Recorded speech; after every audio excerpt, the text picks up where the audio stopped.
This video is brought to you by CoolStuffInc.com and GatheringMagic.com, your place to explore the game.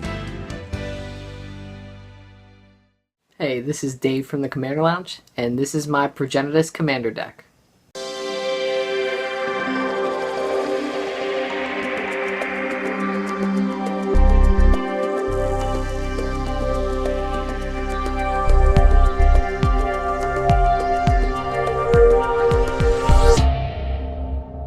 Okay, this is my budget 5-color political turbo fog commander deck with Progenitus. Yes, that's a mouthful. Okay, so first off, it's budget. It's not a very expensive deck to play. I think this deck's worth around like almost 140. And then 5-color, obviously it's Progenitus 5-color deck. And the reason why I call it political is because it runs a lot of group huggy cards, like drawing cards, giving mana out to other people, and also you can use fog in a group hug fashion. So then we go into turbo fog.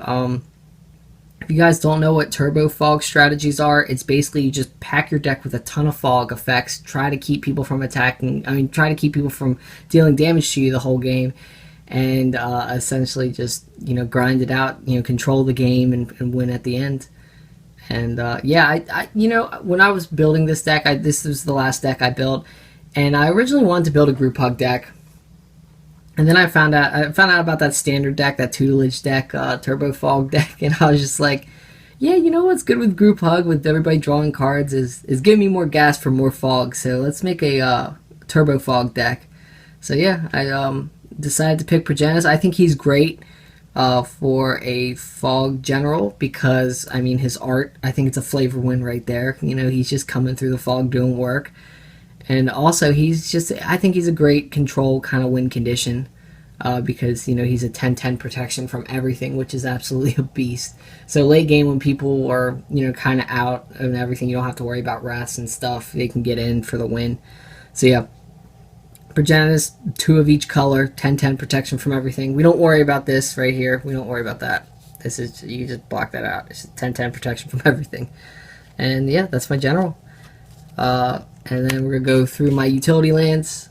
We run Reliquary Tower. Reliquary Tower is, I think, an absolute staple in every commander deck. I believe it should be in every single commander deck, because even though it should automatically be in here for the party draw, and you should always be expecting to go against a group hug deck or a deck that draws a lot. I just think it's a staple. And then we have Strip Mine and Tectonic Edge. They're just lands that get rid of other crazy non-basic lands out there. And you guys don't really have to run Wasteland. Tectonic Edge is fine. You're always going to be able to activate it in a commander game, and you only pay 1 for it. It's fine. I love Tectonic Edge. And Strip Mine's insane. So yeah, I think they're staples, and they should be in all commander decks also. Temple of the False God.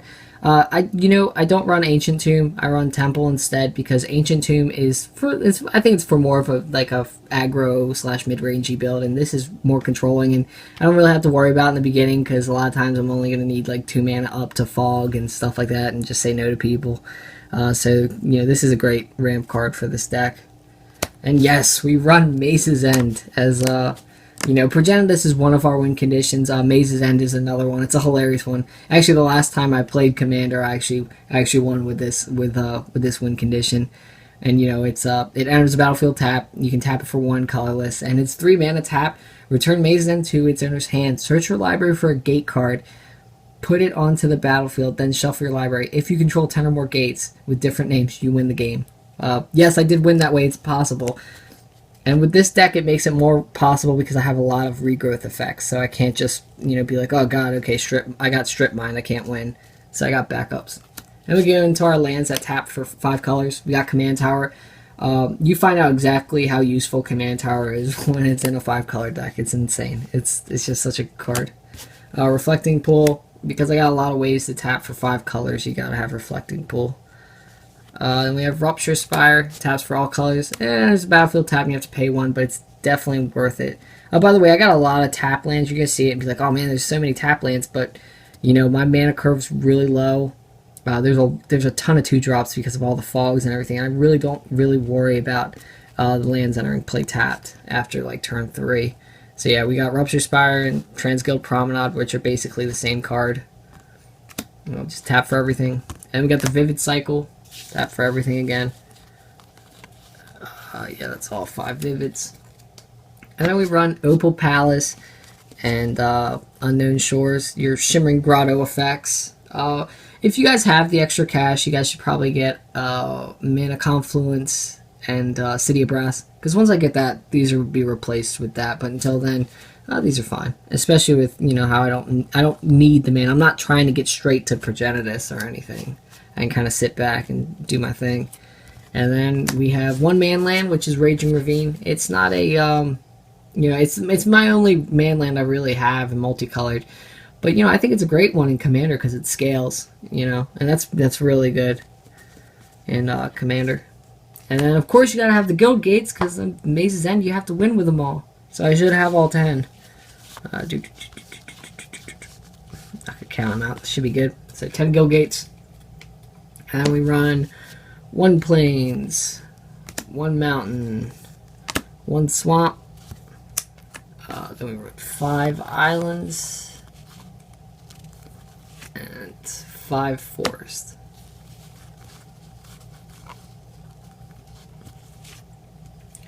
And now we're going into my my ramp package slash mana fixing package. We run a expedition map. It's just great. It's mainly used to get like Maze's End, but it can go get, you know, Reliquary Tower if you're about to draw a ton, or it can get Strip Mine if you need to deal with something. It's great to grab any utility land you need, but it's mainly for Maze's End because you want to start out early getting those gates and trying to win that way. So yeah, that's why our expedition map is in here. And we have Recross the Paths. In a couple days, I should be having a Sylvan Scrying coming in, which that is basically expedition map, just in a sorcery. But until then, I'm running a Recross Paths, which is just a green and 2 colorless. Reveal cards from the top of your library until you reveal a land card. Put that card into play, and the rest on the bottom of your library in any order. And then you clash, and then if you win that clash, you can put it back to your hand, which is pretty useful. It's not as good as Sylvan Scrying, and I can't wait to get that instead. And then we run Gatecreeper Vine because it grabs a gate card, and that's important with Maze's End. It's definitely worth putting in here to find whichever gate you want. And then I run both Kadalma's Reach and Cultivate because you know, they're like my favorite ramp spells in green, because they get one in your hand, they get one out on the battlefield tapped right away. So it really smooths your mana just playing Kadalma's Reach and Cultivate, even in a 5-color deck, so it's in here. And then I run Chromatic Lantern, which is a staple in every multicolored deck. Every 5-color deck for sure. But it can be in any multicolored deck. It just really smooths out your mana, which is insane. And it also taps for any mana. That's just nuts. And then this is more of a group huggy card. We got Spectral Searchlight. I'll read it because you guys probably don't know what it does. It's 3 colors. Choose a player. That player adds 1 mana of any color he or she chooses to his or her mana pool. So yes, you can use this on yourself, but I like this because I don't know how many games I've heard where people are just like, oh man, I just need 1 more mana and I can do this. Well, in this spot, you can kind of do some political shenanigans where you'd be like, well, I'll give you this mana if you stay away from me for a couple turns, or if you do this, or if you go after this guy. You kind of start bargaining with this card, and that makes the game different and fun, so that's why it's in here. And then we have Tempt with Discovery. This card on the forefront may look like a group hug card, but with Maze's End, it turns into more of a strategic card. And what it does is that you 4-mana sorcery, you search your library for a land card, and then for any land card and put it on the battlefield. So everybody else can do that at the table. You let every opponent do it if they want, but for each opponent that does it, you get to do it again. So a full table, if they all search, I get to search my library for any 4 land cards. So that, I'm going to grab Maze's End, and I'm probably going to grab my 3 gates. So I'm already almost halfway to, getting all my gates. So it's Tempt with Discovery. If you're going the Maze's End route, you need this card. You definitely need it. Now we have our card fixing / drawing. Crystal Ball. One of my favorite cards. It's your budget Sensei's Divining Top. It's amazing. I like scrying better too. I don't like the looking at the top 3 and putting back in any order. I like being able to get the chance to put on the bottom if I need to get rid of it if I don't like it. And that's why I like Crystal Ball. Got Rhystic Study. Not the most group huggy card you'll see. This is probably one of the only mean cards I have in the deck because a lot of people don't like being taxed for their spells. At least it doesn't keep them from playing the spells completely. And it also is very vital to my Turbo Fog strategy to draw as many cards as I can. And this card gets out of hand. You pay this tax every time, guys. If you guys can't pay it, don't play your spells. Like, if you let this go even twice in one go around, it can be devastating. Rhystic Study is nuts. It's such a great card. And then we have Jace Beleren. Basically your poster child of party draw, and that's why he's here. Nobody wants to destroy him. Then we have Dictate a Crucifix. Yeah, let's party draw. I just want to go first, please. People understand that. They won't hate on that. We have Rites of Flourishing. This card is just... For 3 mana, having everybody draw an extra card and having every player play an additional land is ridiculous. That's so cheap, even just to let everybody do that. And it's real vital for Turbo Fog. So, especially... And it's also vital to play extra gates out and stuff to try to get to Maze's End quicker. So that's why it's in here. And then we have Fauna Mythos, Howling Mine on steroids. Pay 4 mana, and at the beginning of each player's draw step, you draw 2 additional cards. That's crazy. And everybody loves drawing additional cards. And then we get Saison, Perverter of Truth, which is a 5 mana 6/5 legendary demon spirit, which is at the beginning of each player's upkeep. That player loses 2 life and draws 2 cards. So a lot of people don't mind this, especially in the beginning. They go 2 life for 2 cards. That's a bargain. That's a deal. Thank you. But you know, once it gets later game and it really starts chipping and people start going, oh my god, you know, I just found out that this guy's playing Turbo Fog now. Now I can't kill him. And then it starts being like, all right, now the Perverter of Truth is starting to do work, you know. So that's why he's in here. And Urban Evolution is not a group huggy card like the others, but it is just a fantastic card. For 5 mana, it draw 3 cards. You may play an additional land this turn. It's just amazing. Even in Sorcerer Speed, it's just such a great card. It refills you. It lets me play an extra gate or just any extra land. It's awesome. Alright, so now let's get into our fog creatures. We have Fog Bang, 2 mana for a 0/2 defender flying. Prevent all combat damage that would be dealt to and dealt by Fog Bang. Might as well. If I run out of fogs and there's one big fatty, might as well have these guys out. And Guard Gumazo is the same thing. 1 more mana, 1/3 defender flying. And I think it can deal damage though. So that can be cool, I guess. Alright, so now we're going into the main reason why I built this deck, Turbo Fog. Let's go into the fog effects, which we have Fog. Prevent all combat damage. And remember, these cards can kind of be seen not only to protect me, but also as a political kind of group huggy device, where I could be like, if someone's about to die, I can be like, you know, I can fog here. If I do this, then you want to do this, or, you know, you can kind of start making deals and stuff. So that's where the fun comes in. And you have Darkness, which is your black fog. If you're playing a Turbo Fog deck and you have black in it, you gotta play Darkness. It's awesome. You know, Spore Frog, probably one of my favorite green creatures in Magic. I've never not put this out on the battlefield and seen a person, like, I've never not seen a person smile. There's always one person that smiles when you play out Spore Frog. It's hilarious. It's just so cute, and it's awesome. And it also, just remember, it combos real well with Felden of the Third Path. That combo's not in here, but it combos real well. Just remember that. Spore Frog's amazing. Pick them up. And we have Constant Mist. Just the buyback is ridiculous. It's able to, you know, you don't even have to Isochron Scepter this one up. You can just keep sacrificing lands. But remember, this is a Nombo. If you're trying to do your Maze's End thing, you can't, do not sacrifice your Maze's End or your gates to buy back. Get rid of your basics and stuff. Alright, then we have Moment's Peace, which is just a flashback fog. It's just extra fog. It's basically 2 fogs in one. Respite is a pretty important one. because not only does it fog, but for each creature that attacks, I gain 1 life off of, which can be really relevant with my strategy, because some people can see find out that my deck's a turbo fog deck, and then they'll all join forces and try to take me out by understanding that. So it's good to have ways to gain life in this deck. It's important. Alright, next we have Defend the Hearth, which is just 2 mana, prevent all combat damage dealt to players this turn. Just a fog. Winds of Qal Sisma, 2 mana, just a fog. It's got a ferocious where, prevent all combat damage that would be dealt this turn by creatures your opponents control. So it lets my creatures get in, but that doesn't really matter. It's just a 2 mana fog, so we run it. Druid's Deliverance is a weird one. It's 2 mana fog, but it populates, which really doesn't matter with my deck. And it only prevents combat damage dealt to me. So I can't get political with this card, but that's fine. It's 2 mana. It can go on Isochron Scepter. We're running it.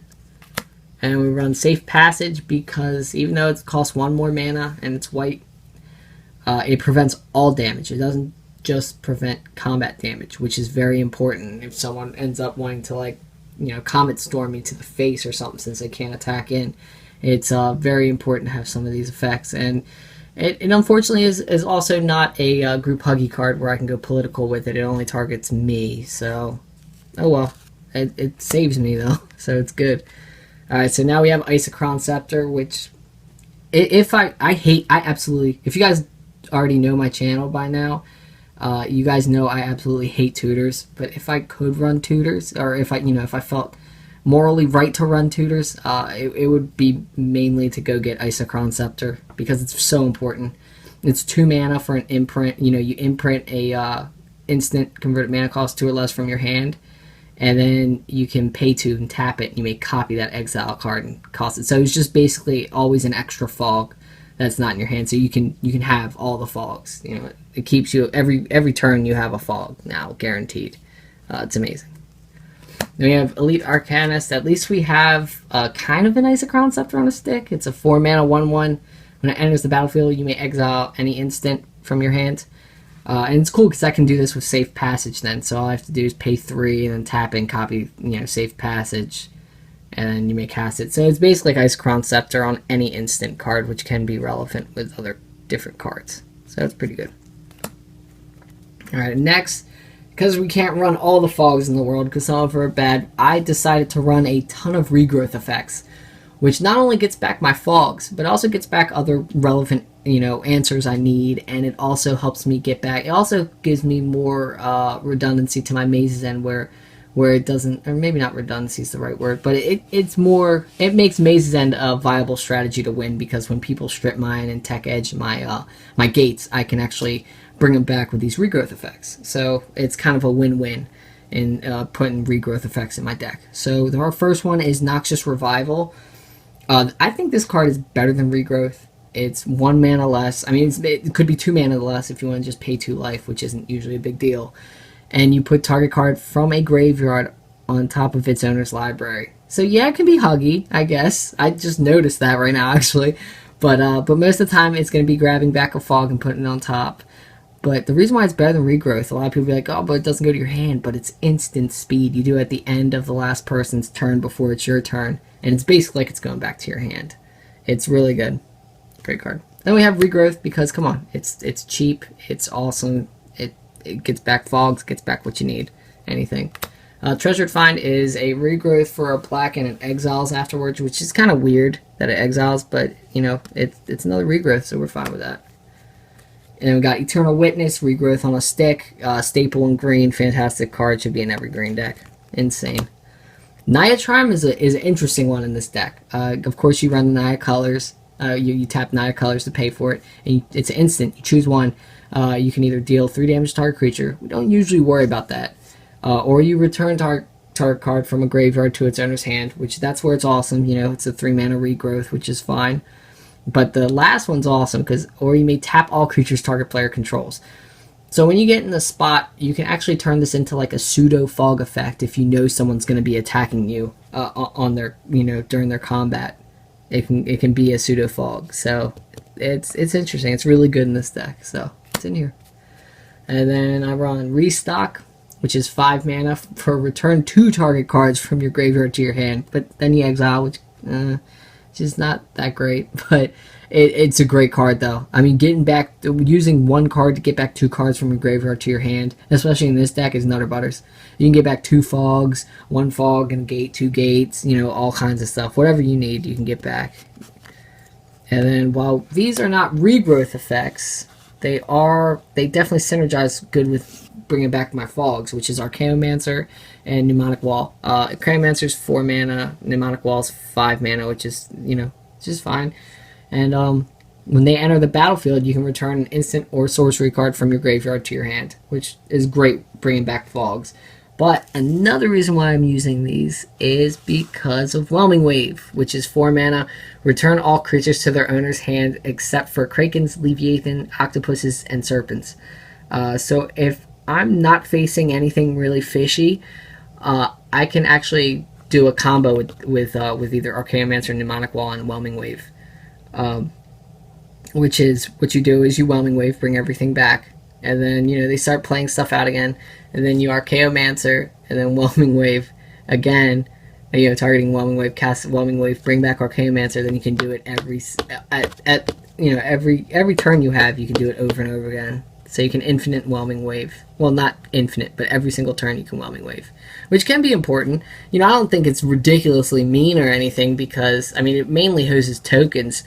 But with all the enter the battlefield effects from creatures, it really doesn't hinder it too crazy. I just thought it's a funny combo. It's a combo I got to play in one of my pre-releases that I thought was hilarious. Didn't do good in, but I had fun with Whelming Wave at least.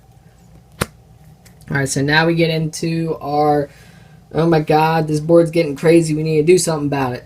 Cyclonic Rift is very one-sided and very mean. You pretty much win the game, but if you're playing blue, it kind of needs to go in your deck, so it's in the deck. And we have Perilous Vault. If things are getting out of hand, you don't have any fogs, exile everything, including this. Definitely worth it. It's just such an amazing card. And it's better than O-Stone because it exiles everything for 1 more mana. And this is a $3 card. Like, O-Stone's like, what is it, almost 40 now? It's ridiculous. Alright, then we have Merciless Eviction, 5 mana, using white and black to cast it. Choose one, exile all artifacts, or exile all creatures, or exile all enchantments, or exile all planeswalkers. Now I thought, I'd have a time where I'd just be like, oh man, I wish this just exiled everything. But for the most part, at the time I get it, there's always been the one thing like, oh, I really need to deal with creatures, or, I faced Bruna, I was like, yeah, this is going to be good right here with the enchantments. So yeah, it's been running pretty good. I didn't think it would be that great, but it actually is pretty good. And then next we have my ways of getting rid of artifacts and enchantments. I run Revoke Existence and Unravel the Aether, which the white one exiles the artifact or enchantment, which is nice against gods. And the green one tucks the artifact or enchantments, which once again is nice with gods. So, gods can get crazy sometimes. So it's good to have answers for them. And it just answers artifacts and enchantments in general, so it's a win-win. Alright, next we have Fracturing Gust, which is 3 green-white hybrid and 2 colorless. Destroy all artifacts and enchantments. You gain 2 life for each permanent destroyed this way. I decided to put this kind of wipey card in because gaining life is so important in this deck, especially if everybody's trying to figure out your strategy and try to come back at you. Very important to gain life. This could kind of come back and bite you, but for the most part, just make sure you play at the right time. You don't want to get rid of your Isochron Scepter from this card. So make sure it's worth destroying everything before you play it. Now I got Graveyard Hate, Relic of Progenitus, just flavor win. Get rid of graveyards. And Rakdos Chime is fun because not only, it's nice that it's instant speed, get rid of graveyards, but it also can destroy target artifact, which can be really relevant. And it can also, against Cranko decks or somebody that's going crazy wide with tokens, you can actually kill them with it by making them deal 1 damage for each creature they control to themselves, which is hilarious. I'm not usually a big fan of counter cards, but with this deck being Turbo Fog and me having access to blue, I was like, well, I gotta play a couple counters. So this one's a fun one. It's Arcane Denial, 1 blue, 1 white. It is kind of a huggy counter. Like when you say, no, you're not going to cast that, but hey, you get a couple cards. So it's, you counter target spell, then its controller may draw up to 2 cards at the beginning of the next turn's upkeep. And then I get to draw a card at the beginning of the next turn's upkeep, so at least I get a little bit of gas too. So yeah, it's a nice little huggy card. When I run Negate, it's just nice to have. Counter target non-creature spells. There's always going to be a non-creature spell you want to counter, so it's there. I run Counter Spell, just counter everything. Just a great card. Now I run Dream Fracture also, because it's kind of group huggy. It's like, okay, no, but you can draw a card and I'll draw a card with you. So, we can be friends though, even though I took that away from you. And we run Glenalendra Archmage, which is 4 mana for a Negate on a flying 2/2 body. And it persists, which is important, because then you can do it twice. It's awesome to have 2 Negates on a stick like that. It's a very good card. And then my next section is giving myself hexproof, because that's kind of important. Once people find out that I'm fogging everything and they can't win through combat damage, they're going to find alternate ways to win. And part of that will just be targeting me to lose the game in some way, whether it's, Door to Nothingness, or, like I said, Comet Storm to the face. And this says, nah, I'm good. So yeah, I run Aegis of the Gods, which is 2 mana, 2/1. You have hexproof, which is awesome. And then the other one is Orbs of Warding, which is 5 mana. This is a new one. 5 mana for you have hexproof, which is awesome. But this is also good against those token strategies that haven't pumped yet. That's if a creature would deal damage to you, prevent 1 of that damage. So that's pretty good. That's good against little tiny tokens. And then I run Zealous Conscript. This isn't a specific kind of category for this card. And I just love Zealous Conscript. I think it's a very, very utility creature. You can take a Planeswalker, neg it, get rid of it. You can take a Planeswalker and up it to help them. You can take a Planeswalker and just ultimate it, which would be the dream. You can take any permanent, you can take any creature, bash in for the win.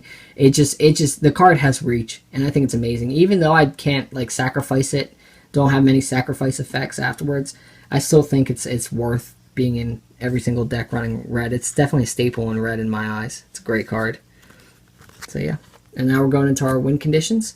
Exsanguinate, yes, you guys might think this is a boring card, but it's very vital for this strategy, especially when it comes to them, people ganging up on me once they find out I'm Turbo Fog. Being able to gain a ton of life is going to help. And then Exsanguinate it could just win because of how much damage you can deal with it. And then another one is Rite of Replication. If you're playing blue, you need to play Rite of Replication. You kick it, just make a whole bunch of copies. This is when you tell people, this is why you shouldn't play Terracodon in your Stompy deck. Rite of Replication will bite you in the butt. And then we have Door to Nothingness. You're running 5 colors. Have fun with the way you win. And this is a great card because of also the regrowth effects. You can keep bringing this back and doing it over and over again. So it's 5 mana, enters the battlefield, tap. You pay Progenitus' cost, tap it, sacrifice Door to Nothingness, target player loses the game. Hilarious. The game that I won with Maze's End, I actually took another person out with Door to Nothingness also, which was pretty fun. And then last but not least, we have Azor's Elocutors, I think it's called. It's 2 hybrid, blue-white, and 3 colorless. At the beginning of your upkeep, put a filibuster counter on Azor's Elocutors. Then, if Azor's Elocutors have 5 or more filibuster counters on it, you win the game. Whenever a source deals damage to you, remove a filibuster counter from Azor's Elocutors. Now, this is when I start getting real political, and it makes sense with this. This is a very political win card with filibustering and stuff like that, but it, you basically tell people, hey, I'll fog and keep you alive if you help me. Don't kill Azor's Elocutors and don't attack me. And, basically, get on my side with filibustering. So yeah, I think this is a very, very flavor win card for this deck, and the strategy, it's pretty good because it, you don't get damage dealt to you because you keep fogging, so it's gonna help you build up counters. So yeah, so that is my Progenitus deck.